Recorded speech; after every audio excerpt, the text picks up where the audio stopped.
much to explain here, but still, let's take a test case. Consider this 0x and then OO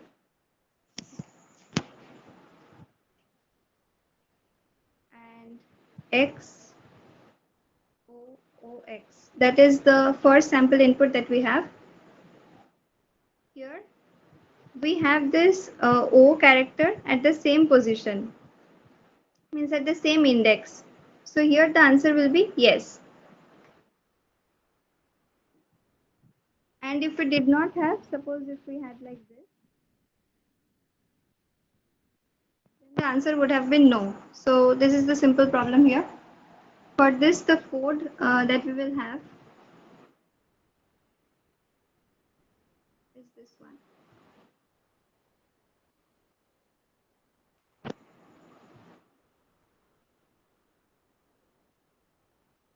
See, first we have taken the length of the string as input and then the two strings. Now we will traverse through the string, and for each index, here you will see that if the characters at those indexes are equal, and if it is equal to the character O, then we will return yes, and we will return from the function, means we will terminate it. Otherwise, we will give the answer as yes.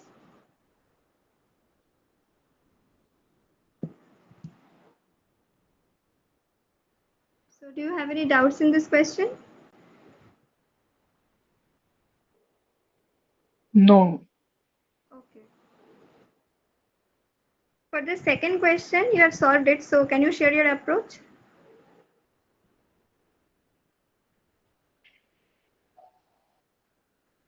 Yes, I take a nested loop Hmm. and check if like array of I, like array of j equal to or greater than I, then we will increase count, and Yes. if count equal to or greater than x, then answer equal to x. Okay. So let me share the solution once.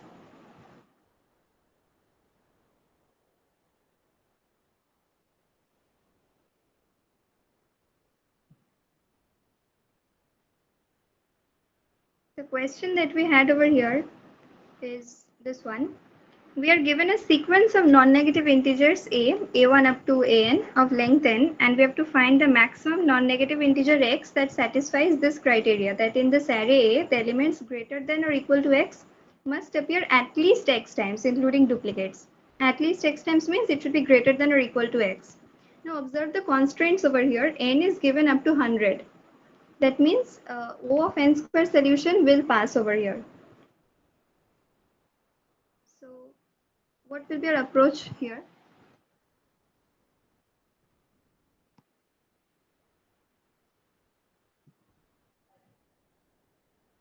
There are this array elements a1, a2 up till an, and we need to find an element x. And what should be the conditions on this x? That it should be greater than or equal to 0, non-negative, and this has to be the element which is greater than or equal to x, means its occurrence should be greater than or equal to x. That is what is given in the question.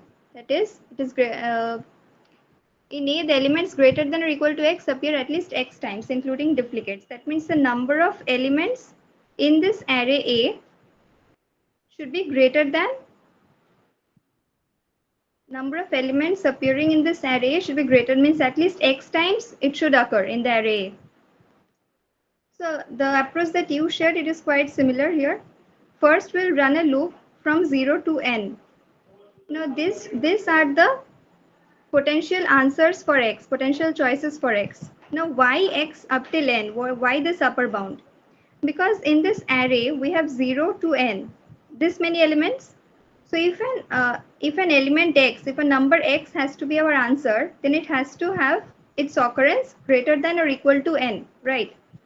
So x cannot be n plus 1, because in this array we only have n elements. Then how can the occurrence be n plus 1? So our upper bound will be n.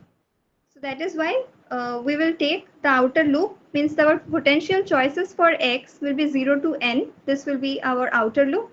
And inside the inner loop, we will loop over the indexes of the array A.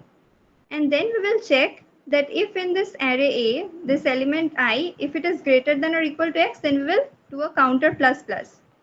And after coming out from the inner loop, then we will check that if this count is greater than or equal to x, then we will add it to our means, we will update our answer variable accordingly. And then after coming out, after this entire loop finishes, our answer will be stored in the answer variable. That's it. Now let me show the code.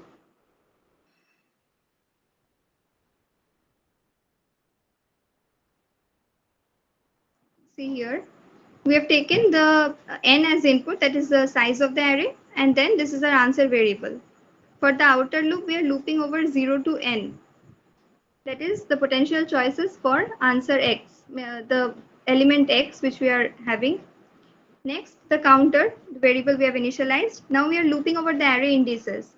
If the array value at that index is greater than or equal to x, then we will do a counter plus plus. After we come out of looping over the entire array, if counter is greater than or equal to x, then our answer will be set to x. And at the end, we will just print out the answer. The time complexity will be O of n squared. Any doubts here?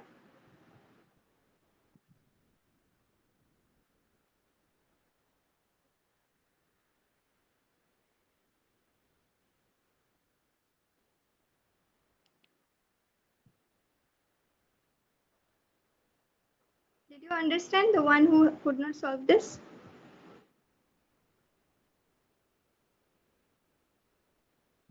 Yes, Didi. Okay, good.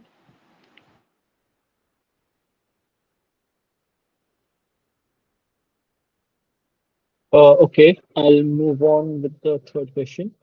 Did any of you attempt or do the third question?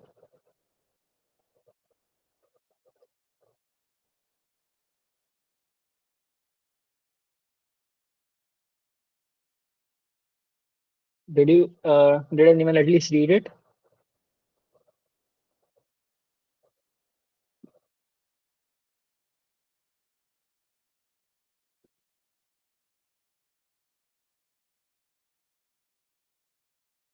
Okay, then we'll go with like um reading the problem statement itself. Okay. So the problem statement says that there is a circle with circumference and endpoints are given. Now these endpoints are distributed on the circle.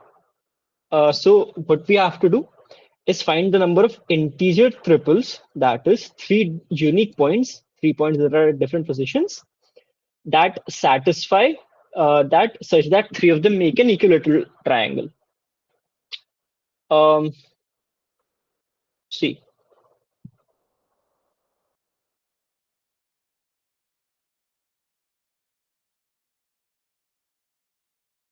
so let's say we have a triangle, right?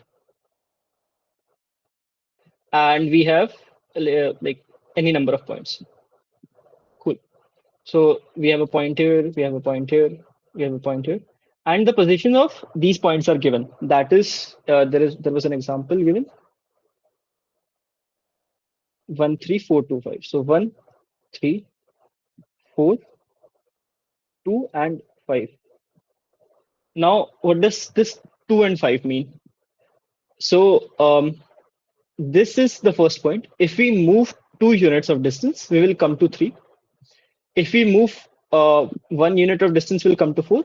And if we move 1 unit of distance again, um, we will come to this point. So these are actually the point numbers. So this is the first point, second point, third point, fourth point, and fifth point. The distance between them is given. Now what we have to do is find out how many of these pairs make an equilateral triangle. Um, so let's say we take these. We take any 3 points on the circumference of a triangle. What is the basic condition for an equilateral triangle? That is that their sides should be of equal length, right? Now, when will this occur? This will occur when the distance on the circumference between these points is equal, right? If let's say if distance between if I say 0.6 is here, let's say if distance between 3 and 6 was something else, let's say 5. Distance between 1 and 3 was 3, and between 1 and 6 was 3. Could this possibly make an equilateral triangle? No, because it is obvious that if the circumference is greater, this side will be of equal length, and it will be an isosceles triangle of some sort, because two lengths are equal, and one is greater than the other. So what is the basic condition? What is the basic observation? It's that the circumference has to, there should be equal length on the circumference. So in the question, what is given is, we have given distances from each point. So we start from a point. The distance from the starting point is given. So in the example we have taken, there is for point 1, there is a point here. There is a point from 4 distance, that is 4 units, that is point 2. So the distance between point 1 and point 2 is 4 units, right? The distance between point 2 and point 3 is 3 units. So we are, as you can see, we are repeating. The circumference given here is 6 units, right? So after 6 units, if we have completed the circle, if we go 1 more unit, then we'll just repeat it. We'll just repeat the circle. So the distance between the next point, which will be the 6th point, and the first point will be 1 unit, right? Because we are repeating. Similarly, so by this logic, we have given that distance between first point, second point is 4 units. Distance between second and third is 3 units. So distance between 1 and 3 is 1 unit. Distance between 3 and 4 is 1 unit. And distance between 4 and 5 is 2 units. Okay. So 1 plus 1 plus 2, that is 4. So we know distance between this distance between 1 and 2 is 4 units. Otherwise, from this direction, the distance will be 2 units, because the overall distance is 4 plus 2, that is 6. So what is the logic in this question? We just need to find key how many points for starting from this point. If we wanted that, how many points, how many equilateral triangle this point is a part of. So we know कि total जो है, total circumference वो 6 units है. तो जो equilateral triangle बनेगा, अगर उसमें equal distance होगी circumference पे next point की distance होगी 2 units and 2 units. So अगर मैं इस point से 2 units दूर जाता हूँ, तो मुझे 0.4 मिलता है. मैं इस point से 2 units दूर जाता हूँ, तो मुझे 0.215 मिलता है. 2 and 5 से 2 units दूर जाता हूँ, तो मुझे 0.2 1 मिलता है again. तो इस क्वेश्चन में हम क्या कर सकते हैं कि we just store कि फॉर एग्जाम्पल हम स्टोर कर सकते हैं, that is distance from the starting point, we let's say call it di, distance from the starting unit mod circumference, right? अगर हमारी distance from the starting point 7 है, then और circumference 6 है, then that is the same as saying कि जो हमारा next point है, that is 1 units from the starting point. तो हम for each point हम स्टोर करेंगे distance from the starting point percentage circumference. और for each, अब मैंने बोला कि कोई एक point है, that is one distance from the starting point. तो one distance from the starting point, उसका जो corresponding equilateral triangle के points होंगे, वो कहाँ पर होंगे? That is इसके 2 units बाद, 3 के 2 units बाद, then उस point के corresponding 2 units बाद, and again 2 units बाद हम आएंगे, तो again original point पे पहुंच जाएंगे, and हमारा इक्विलेटरल ट्रायंगल बन जाएगा. तो अगर हमारे पास एक सर्कल दिया हुआ है, राइट, मैं एक जेनेरिक सर्कल ले रहा हूं एट दिस पॉइंट. इस पे हमें n पॉइंट्स गिवन है, राइट? फॉर ईच पॉइंट हम स्टोर करेंगे कि उसका starting units, that is point से, स्टार्टिंग पॉइंट से डिस्टेंस क्या है, परसेंटेज द सर्कमफ्रेंस, तो हमें सारे पॉइंट्स की distance from the starting point पता लग जाएगी। एंड हम फिर for each point in the range of 0, that is 0 units from the starting point to L by 3, L अगर circumference है तो 0 to L by 3 हम काउंट करेंगे कि फॉर ईच पॉइंट कितने इक्विलेटरल ट्रायंगल बन रहे हैं। वो हम कैसे करेंगे, मान ली इसकी डिस्टेंस x है फ्रॉम द स्टार्टिंग पॉइंट, तो जो नेक्स्ट पॉइंट होगा that will B L by 3 plus x, and जो इनिशियल पॉइंट से नेक्स्ट पॉइंट की डिस्टेंस होगी वो होगी x plus 2L by 3, 2L by 3। तो ये कैलकुलेट करते करते हम अगर ऐसे सारे पॉइंट्स को 0 से लेके L by 3 सारे पॉइंट्स को कंसीडर करें, then will get all the equilateral triangles that exist on the circle. इसका मैं कोड शेयर करूं अगर,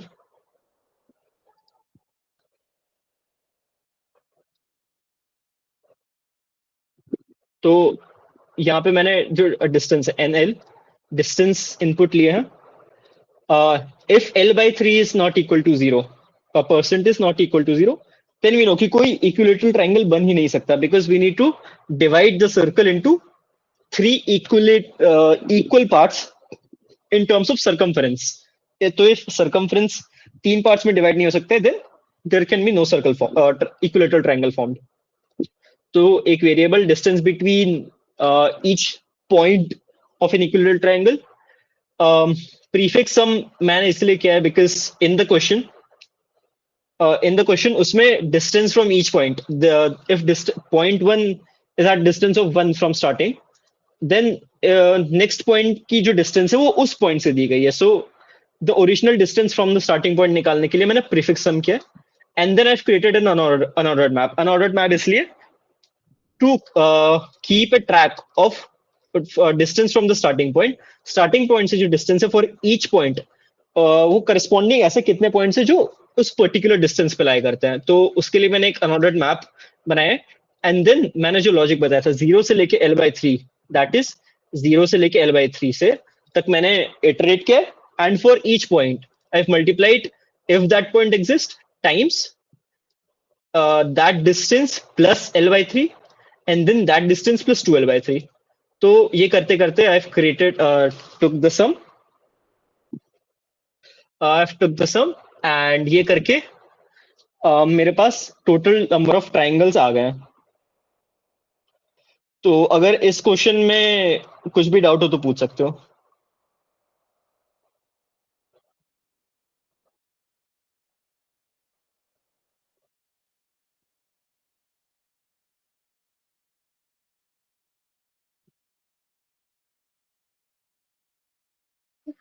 हाँ भैया, वो फोर लूप जो नीचे वाला नॉन ऑर्डर मैप के नीचे। हाँ, हाँ, ये वाला, नहीं नहीं, उसके नीचे वाला, उसके नीचे वाला। ये वाला, हाँ, इसको एक बार रिपीट करिए ना। इसका लॉजिक देखो। अगर मैं वापस से तुमको ड्रॉ करके बताता हूँ।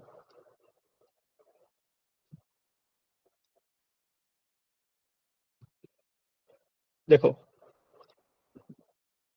मैंने एक आर्बिट्री सर्कल लिया है, ठीक है।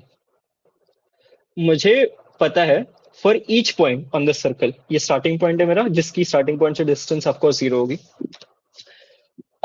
इट्स सर्कमफ्रेंस L है, तो ये जो डिस्टेंस है that will B L by 3, right? अगर मुझे हर पॉइंट, मुझे पता है कि हर पॉइंट की स्टार्टिंग पॉइंट से क्या क्या डिस्टेंस है, मैंने उसको अनऑर्डर्ड मैप में सेव किया है। अब मैं क्या कर रहा हूँ, 0 से लेके L by 3, 0 से लेके L by 3 का जो पॉइंट मार्क है, उसमें जितने भी पॉइंट्स आ रहे हैं, मान लो यहाँ पर एक पॉइंट है, यहाँ पर एक पॉइंट है, मैं हर पॉइंट के लिए चेक कर रहा हूँ कि क्या उस पॉइंट करस्पॉन्डिंग कोई इक्विलेटरल ट्रायंगल एग्जिस्ट करता है।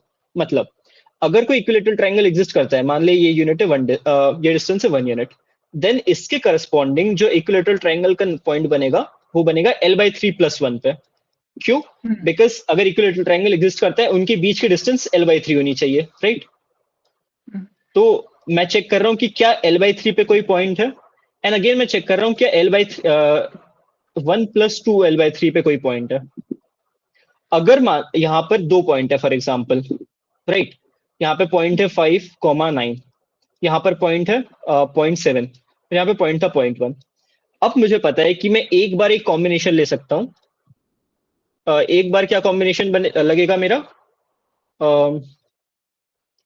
1,5, ये 7 था, 1,5,7, ये एक इक्विलेटरल ट्रायंगल बनेगा, और एक बनेगा 1,9,7, ये एक इक्विलेटरल ट्रायंगल बनेगा। दैट इज इस ये जितने पॉइंट्स है, मान लें यहाँ पे एक ही पॉइंट है, यहाँ पर 2 पॉइंट्स है, यहाँ पर 1 पॉइंट है, तो the number of triangles, equilateral triangle for each point that exist on 0 to L/3 is number of this many points multiplied by number of this many points multiplied by number of this many points। अब मान ले यहाँ पे 7 की जगह एक और point होता 2, तो मेरे करस्पॉन्डिंगली 7 के साथ साथ जितने भी 7 वाले पेयर है और दो ट्राइंगल बन जाते हैं, 152 और 192, राइट। तो टोटल कितने बने, यहाँ पर एक पॉइंट था तो 1 टाइम्स यहाँ पर 2 पॉइंट है टाइम्स 2 टाइम्स यहाँ पर कितने पॉइंट्स है 2, तो टोटल पॉइंट्स हो गए मेरे 1 टाइम्स 2 टाइम्स 2 दैट इज 4। और कोड में अगर हम देखते हैं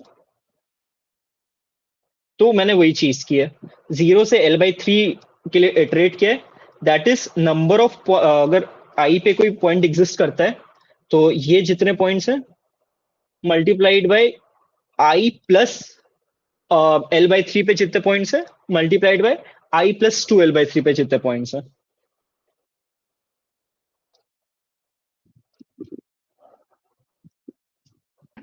तो बिना इफ स्टेटमेंट यूज किए ये पॉसिबल है, मतलब हमको लग रहा है कि इफ स्टेटमेंट वहां पे यूज होता। कौन सा statement? If else statement. If else का स्टेटमेंट, इफ एल्स में तुमको क्या चेक करना है, जब मैंने यहाँ पर मैप में ये डिस्टेंस डाली that is I plus distance between, अगर मान ले इस डिस्टेंस पे कोई पॉइंट एग्जिस्ट नहीं करता है देन ऑटोमेटिकली ये 0 मुझे रिटर्न कर देगा, तो ओके इस ओके, हाँ पॉइंट के तब करस्पॉन्डिंग ऑटोमेटिकली ट्राइंगल 0 आ जाएंगे। हाँ तब ठीक है, तब ठीक है, और कोई डाउट? नहीं नहीं। ठीक है, तो अगर ये देख लिया हो तो फोर्थ क्वेश्चन पे पढ़े। हम्म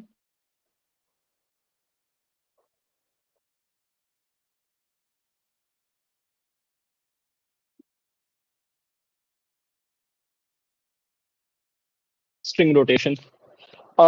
इसमें क्या दिया है, we have a string of length n of consisting of lowercase English letters, okay, you will perform one operation, this operation exactly once, और operation क्या है,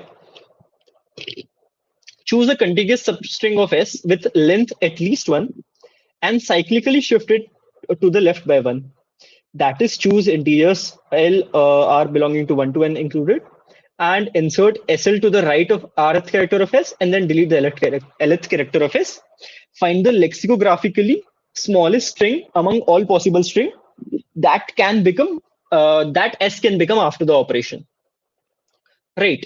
So ये क्वेश्चन क्या बोलना चाहते हैं सबसे पहले वो देखते हैं।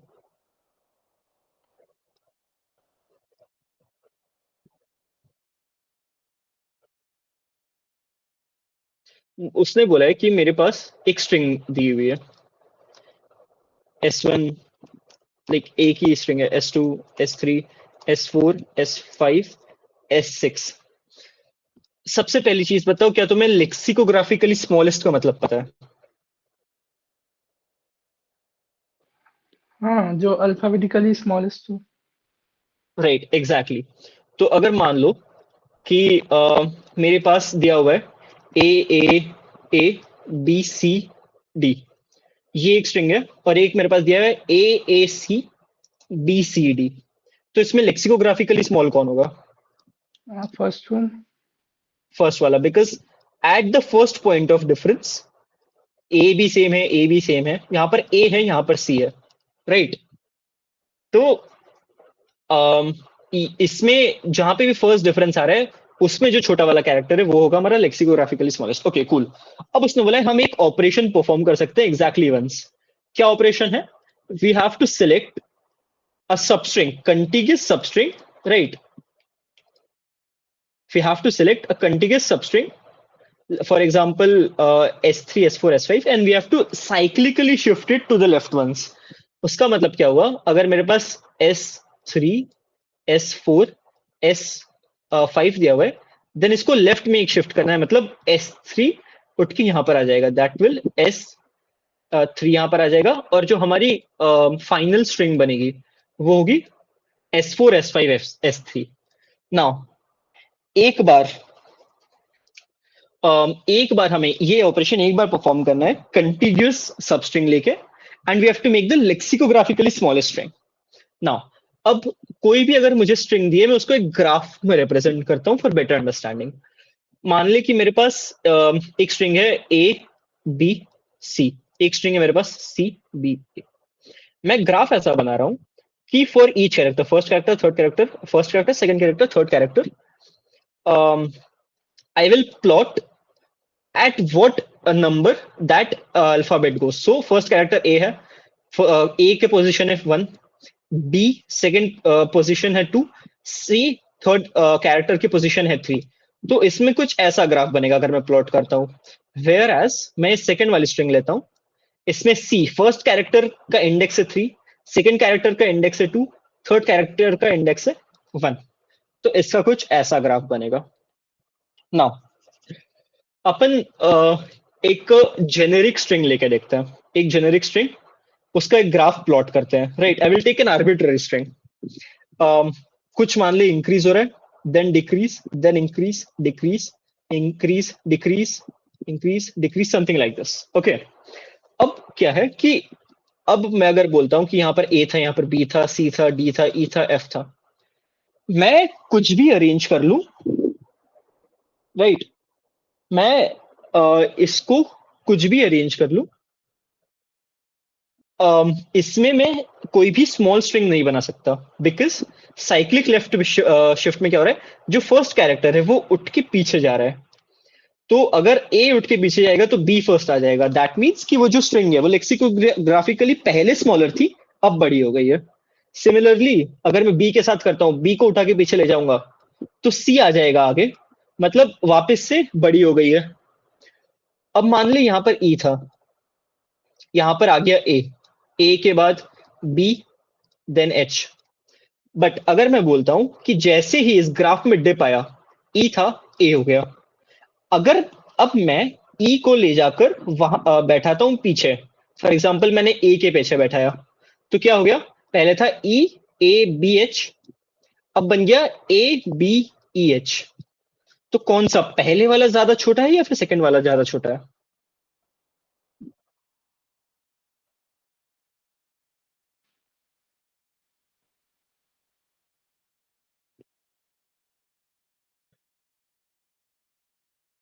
समझ में आया कौन सी स्ट्रिंग्स बनी है? एक है ई ए बी एच और दूसरी बनी है ए बी ई एच. इन दोनों में से ज्यादा छोटा कौन सा बने, ज्यादा मतलब लेक्सिकोग्राफिकली स्मॉलर कौन है?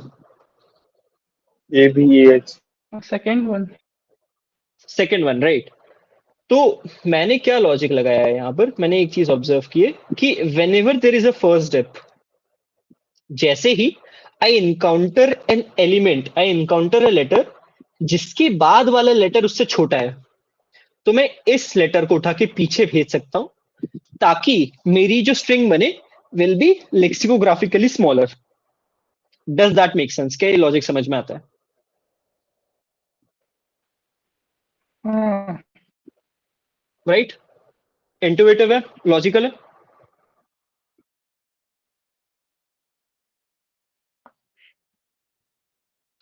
अब देखो, अब मैंने बोला कि ठीक है, ये समझ में आ गया भैया कि जहां पे भी हमें ऐसा एलिमेंट मिल रहा है जिसके बाद वाला एलिमेंट उससे छोटा है, मैं उस एलिमेंट को उठा के पीछे भेज दूंगा. पर कितना पीछे भेजूं? अब देखो, मैंने जो एग्जांपल लिया है यहां पर क्या था, ओरिजिनल स्ट्रिंग थी ई ए बी एच. मेरे पास कुछ केसेस हैं, हो सकता है मैं इसको बना दूं ए ई बी एच, या फिर इसको बना दूं ए बी ई एच, या फिर मैं बना दूं ए बी एच ई. अब बताओ इनमें से सबसे छोटी लेक्सिकोग्राफिकली स्मॉलेस्ट कौन सी है?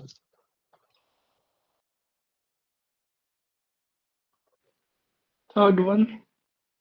Third one, right? कैसे? बिकॉज ई पहले आ गया, ये तो होगा ही नहीं। सब में ए पहले, इन दोनों में बी पहले, तो ये वाला भी नहीं होगा। इन दोनों में ई और एच, ई में ई छोटा है तो ये वाला होगा। तो मैंने क्या लॉजिक लगा, मैंने क्या नोटिस किया है कि मुझे उस कैरेक्टर को पीछे ले जाना है जिसके इमीडिएट राइट वाला कैरेक्टर छोटा हो, प्लस मैं उसको उतना पीछे ले जाऊंगा जब तक उसके बाद वाला कैरेक्टर उससे बड़ा हो जाए। राइट? समझ में आ रहा है कि बी भी ई से छोटा था। यहाँ पे अगर मैं डी लिखता तो डी भी ई से छोटा है, तो मैं ई को डी के पहले नहीं ले जाऊंगा। फिर मैं एच पे आया, एच ई से बड़ा है, तो मैं ई को एच के पहले ले जाके बैठा दूंगा ताकि मेरी लेक्सिकोग्राफिकली स्मॉलेस्ट स्ट्रिंग बन जाए। ठीक है? कौन सा एलिमेंट को कहां पर शिफ्ट करना है, ये समझ में आया? समझ। ठीक है, कूल। तो मैं बस यही लॉजिक कोड में इंप्लीमेंट करूंगा। मैं सबसे पहले इटरेट करूंगा, लूप करूंगा, वो एलिमेंट निकालूंगा जिसके बाद वाले एलिमेंट उससे छोटा है। फिर मैं इस एलिमेंट को रेफरेंस रखते हुए बाकी की जो पीछे वाली स्ट्रिंग है उसमें फर्स्ट एलिमेंट निकालूंगा जो उससे बड़ा है, और फिर मैं इन दोनों को स्वैप कर दूंगा। मतलब इसको पीछे ले जाऊंगा, बेसिकली ई को पीछे ले जाऊंगा। तो अब इसका कोड दिखाता हूं मैं।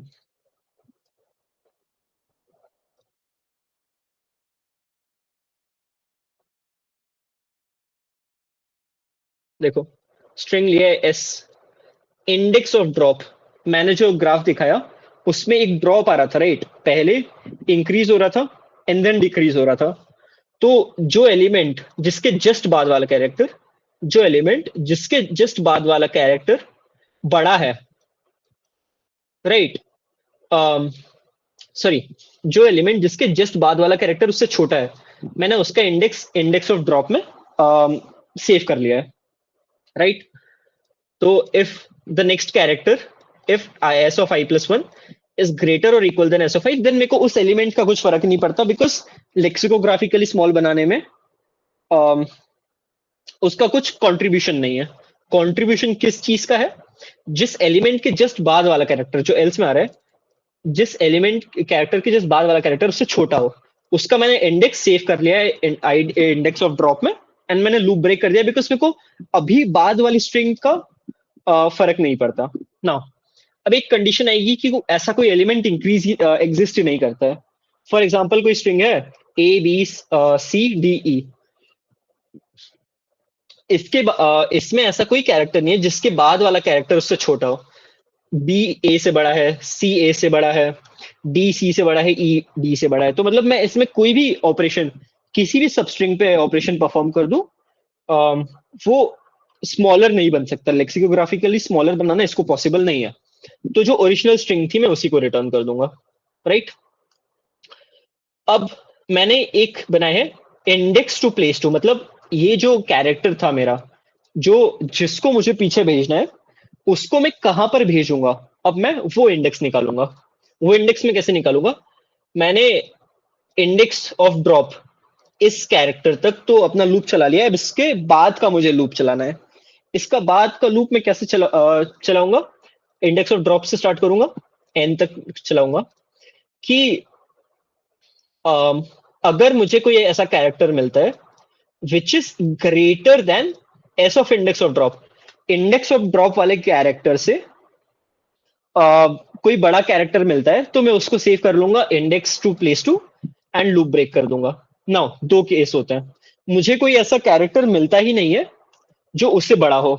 For example A B E F, A B E A B C, तो मुझे पता है कि ई के जस्ट बाद वाला कैरेक्टर जो है ए, वो छोटा है, तो मुझे ई को शिफ्ट करना है। ई को कहां पर शिफ्ट करूंगा? उस प्लेस पे जब मुझे ई से बड़ा कैरेक्टर मिलता है। तो मैंने ए देखा, ए ई से छोटा है, बी ई से छोटा है, सी ई से छोटा है, तो मुझे कोई बड़ा वाला कैरेक्टर मिला ही नहीं। ये केस हुआ index to place two is -1। तो मैंने क्या किया, इंडेक्स ऑफ ड्रॉप तक तो वही स्ट्रिंग प्रिंट की, उसके बाद इंडेक्स ऑफ ड्रॉप के बाद वाली स्ट्रिंग पूरी प्रिंट कर दी, एंड लास्ट में जाके इंडेक्स ऑफ ड्रॉप वाला जो एलिमेंट था वो ई को, मतलब ये जो एलिमेंट है इसको मैंने पीछे ले जाकर बैठा दिया। तो मेरी फाइनल स्ट्रिंग ऐसी बनेगी। तो अगर इंडेक्स टू प्लेस टू का केस ये है, मतलब -1 है, तो मतलब मुझे बस उस एलिमेंट को ले जाके पीछे बैठा देना है, राइट?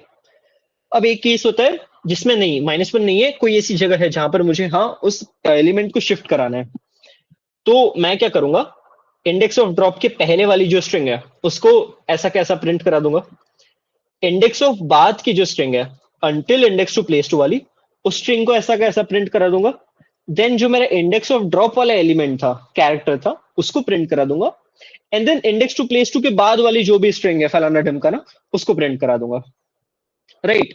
तो मेरी जो अल्टीमेट लेक्सिकोग्राफिकली स्मॉलेस्ट स्ट्रिंग है जो मैंने लॉजिक लगाया था, उससे मुझे स्मॉलेस्ट स्ट्रिंग मिल गई, एंड ये वाला केस में सब कुछ इंक्लूड हो जाता है, स्मॉल ड्रॉप भी है एंड देन इंक्रीज भी है, तो इससे प्रॉपर स्ट्रिंग प्रिंट हो जाएगी।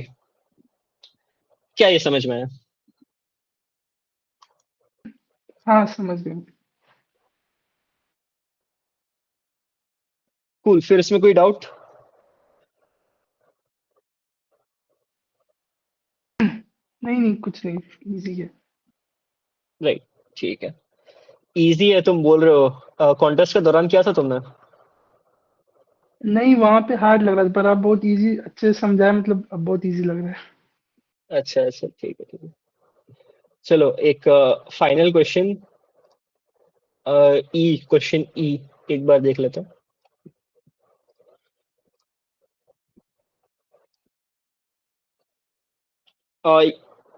ये वाला कॉन्टेस्ट का फर्स्ट क्या बोलता है, थोड़ा सोचने वाला क्वेश्चन था। इसमें क्या दिया है, you are given a tree with n vertices. तुमने ट्री पढ़ी है अभी? हाँ ठीक है, तो the vertices are numbered 1 to n, ठीक है, ट्री है 1 to n वर्टिसेस है, edges are numbered 1 to n-1, हमें पता है एक ट्री में n-1 वर्टिसेस होंगे, okay. Edge j bidirectionally connects vertices u j and v j and has weight डब्ल्यू जे, ठीक है। एक एज है और दो वर्टिसेस को कनेक्ट कर रही है और उसका कुछ वेट है। Also vertex I is given an integer X I, हर एक वर्टेक्स के पास अपना एक इंटीजर एक्स आई क्या है, if xi is greater than 0 then xi positrons are placed at vertex I, if xi is less than 0 then minus xi electrons are placed at vertex I, if xi equal to 0 then nothing is placed at vertex I, here it is guaranteed that sum of I2 and xi is equals to a 0, okay, ठीक है। अब इसमें क्या बोला है, एक condition दी है, moving one positron और electron along edge J cost energy Wj. Also, when a positron and an electron are at the same vertex, they annihilate each other in equal numbers. तो मतलब अगर इलेक्ट्रॉन और positron मिलते हैं then they अनाइलेट, खत्म हो जाते हैं, राइट, दोनों डिस्ट्रॉय हो जाते हैं। We have to find also, अगर मैं किसी पॉजिट्रॉन इलेक्ट्रॉन को किसी एज से मूव करा रहा हूं तो मुझे कितनी एनर्जी लगेगी, W J. Find the minimum energy required to annihilate all positrons and electrons. एक क्वेश्चन कहना क्या चाहता है वो समझ में आया?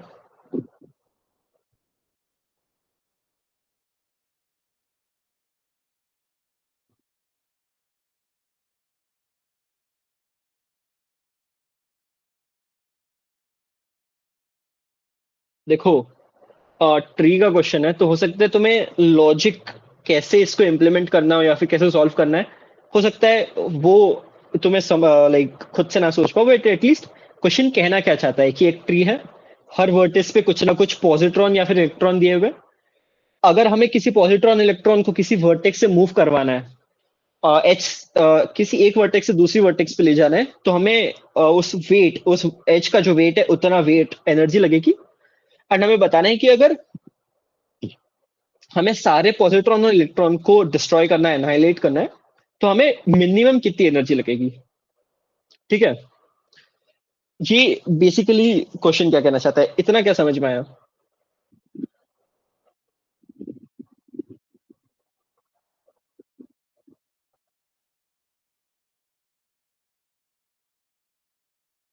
अगर कुछ भी क्वेश्चन स्टेटमेंट में कुछ भी पूछना हो तो पूछ सकते हो एक बार अभी, देन मैं अप्रोच मूव करूंगा।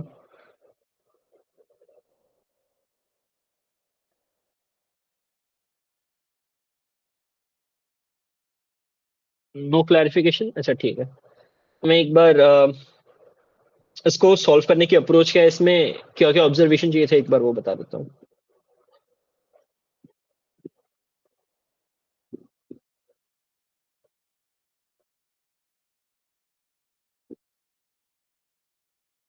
सी, इसमें क्या दिया हुआ है, एक ट्री दिया है,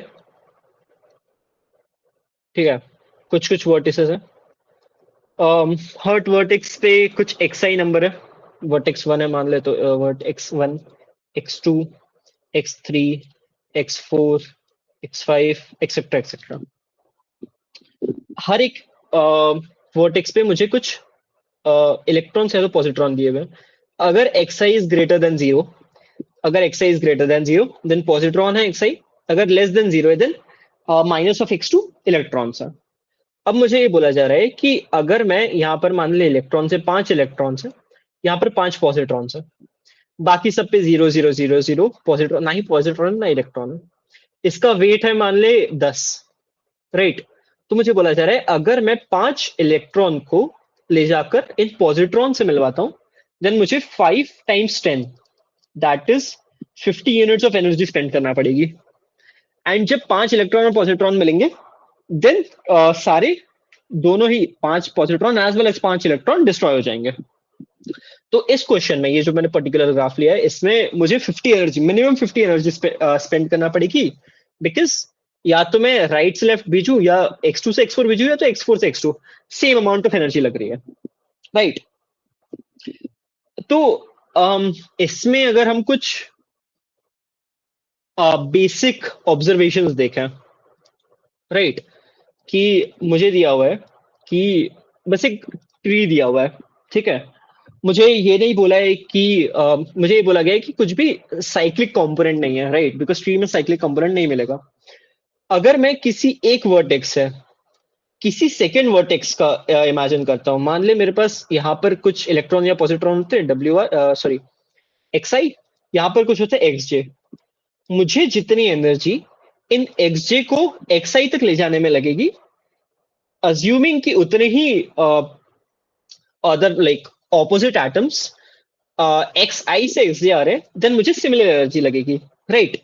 अगर यहाँ से मैं 5 एलिमेंट्स या फिर 5 पार्टिकल्स ले जा रहा हूँ xj से xi, देन मुझे जो एनर्जी लग रही है सेम एनर्जी मुझे लगेगी अगर मैं xi से xj उन 5 पार्टिकल्स को उठा के ले जाता हूँ।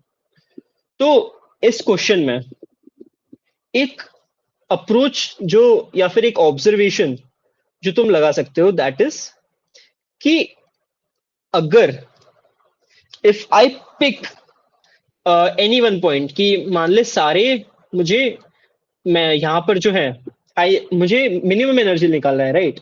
तो यहाँ के जितने भी पार्टिकल्स हैं मैं x2 से x4 ले आऊं, यहाँ के जो पार्टिकल्स हैं अल्टीमेटली मुझे यहां से लेकर यहां पर लाना पड़ेगा, राइट, सच दैट जितने भी पार्टिकल्स हैं इस पूरे ट्री में, जितने भी पार्टिकल्स हैं इस पूरे ट्री में वो डिस्ट्रॉय हो जाए, बिकॉज वी नो कि सबका सम जो है, सब WI का सम 0 है।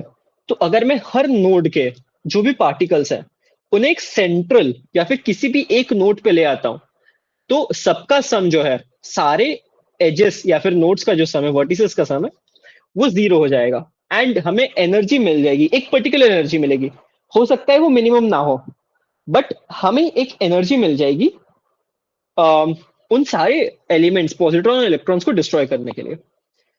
नाउ इमेजिन करो कि इंस्टेड ऑफ दिस नोड मैंने ये वाला जो x5 फिफ्थ नोड है वो चेक किया होता, तो पहले जो मेरा एरो इस डायरेक्शन में जा रहा था, अब मेरा वो एरो इस डायरेक्शन में जाएगा।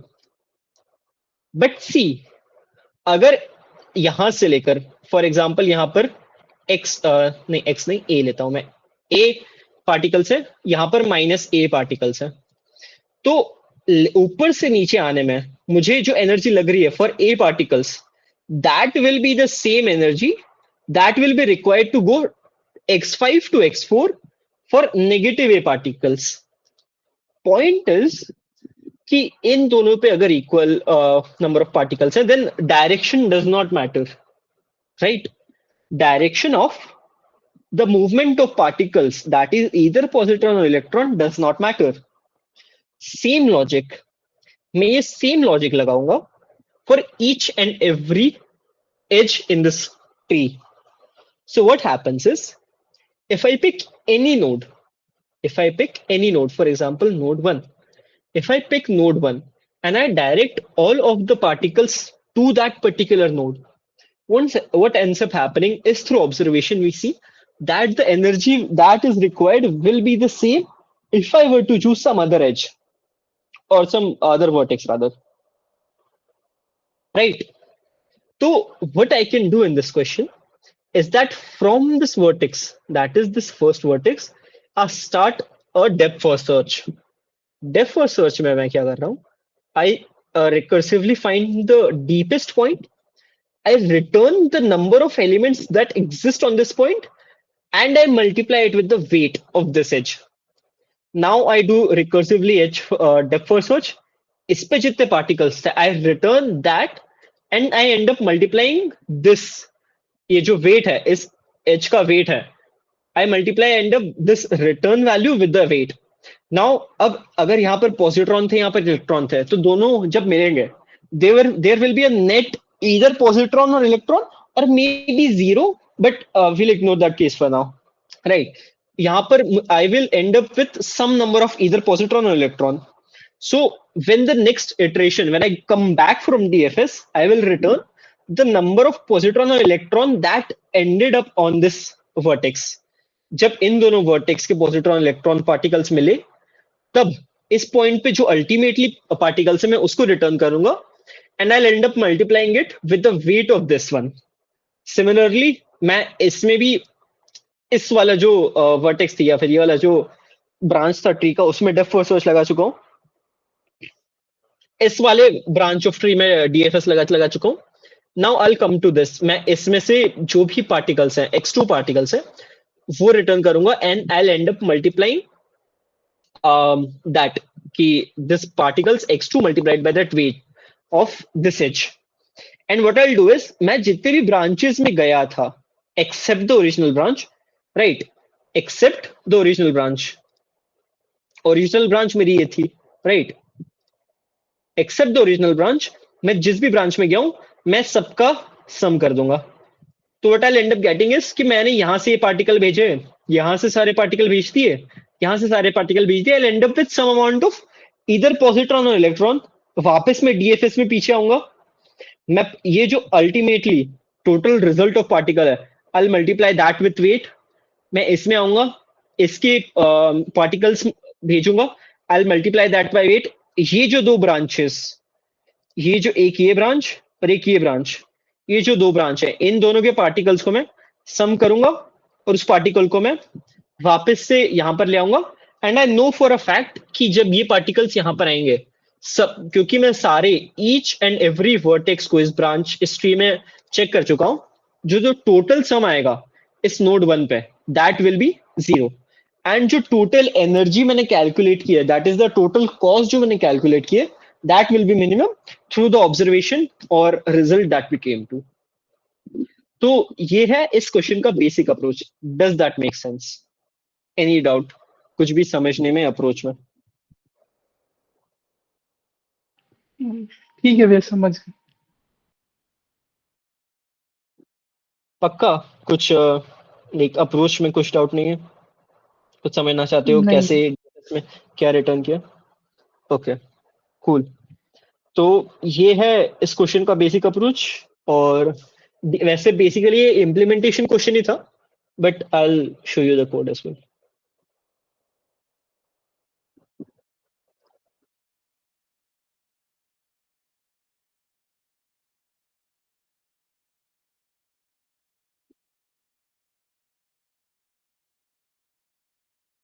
तो ये बेसिकली इनपुट लिया है, राइट? अब ये वेट का मैंने इनपुट लिया है, सॉरी पार्टिकल्स, ईच वर्टेक्स पे कितने पार्टिकल है, और यहाँ पर एक ट्री बनाया है मैंने इस वेक्टर ऑफ पेयर्स. एयर इसलिए because I need to store कि वर्टेक्स किन एज किन वर्टेक्स के बीच में है, एज वेल एज कि उन वर्टेक्स के बीच का जो एज है उसका वेट क्या है। तो मैं ईच वर्टेक्स के लिए एज पुश कर रहा हूँ, उसका वेट पुश कर रहा हूँ। एंड मैंने एक वेक्टर बनाया है विजिटेड और नॉट, जो मैंने फॉल से इनिशियलाइज किया है, और फिर मैंने डीएफएस स्टार्ट कर दिया। डीएफएस क्या है, बेसिकली उस नोड को true, like I put that node to true, current particle, उस नोड पे जितने पार्टिकल हैं उसको उसको मैं निकाल लूंगा, that is X of node. X था हमारा नंबर ऑफ पार्टिकल्स, वो मैंने निकाले करंट पार्टिकल्स, राइट। तो फॉर ईच नोड, लाइक इस वर्टेक्स के लिए जो भी एजेस हैं, राइट, उन सबको मैं एक एक करके चेक करूंगा। अगर उस वर्टेक्स पे मैं ऑलरेडी जा चुका हूं, दैट इज मैं जिस वर्टेक्स से आया था वही वर्टेक्स है, तो मैं उसको कंसिडर नहीं करूंगा। मैंने करंट नोट लिया है, मतलब मैं जिसको कंसिडर कर रहा हूँ, एंड करंट वेट जिस नोड को कंसिडर कर रहा हूँ और जो मेरा अभी करंट का नोड है, उन दोनों नोड के बीच में कितना वेट है। एंड इंक्रीज इन पार्टिकल्स, मतलब मैं डीएफएस वापस से लगाऊंगा for that branch of tree जिसको मैं कंसिडर कर रहा हूँ, राइट। तो मेरे पास इनकमिंग पार्टिकल्स आ गए, और मैं जो कॉस्ट है उसमें तो incoming particles times the current weight को मल्टीप्लाई कर ही दूंगा, प्लस उस वर्टेक्स पे करंटली हम जिस वर्टेक्स से डीएफएस लगा रहे हैं उस वर्टेक्स के पार्टिकल्स में इनकमिंग पार्टिकल्स को ऐड कर दूंगा। And finally after performing depth first search on all of the sub trees और द ब्रांचेस, मैं करंट पार्टिकल्स रिटर्न कर दूंगा and it will run recursively. तो जो मेरे पास ग्लोबल वेरिएबल है कॉस्ट, जो मैंने यहाँ पर इंक्रीज किया था, दैट विल स्टोर कि टोटल कॉस्ट क्या है फॉर दिस परफॉर्म और ऑपरेशन, जिससे मैं पॉजिट्रॉन इलेक्ट्रॉन को डिस्ट्रॉय करूँ। इस कोड में एनी डाउट? No doubt भैया।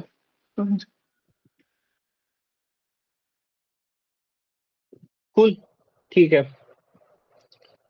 तो अभी क्वेश्चन 5 तक हमने सारा डिस्कस कर लिया है। अगर तुमको इसके पिछले क्वेश्चन में, लाइक कोई भी क्वेश्चन था, कुछ भी अटेम्प्ट हो, जेनेरिक डाउट, लाइक अभी तुम कुछ भी पूछ सकते हो, एनीथिंग जेनेरिक या फिर एनीथिंग, कोई भी डाउट।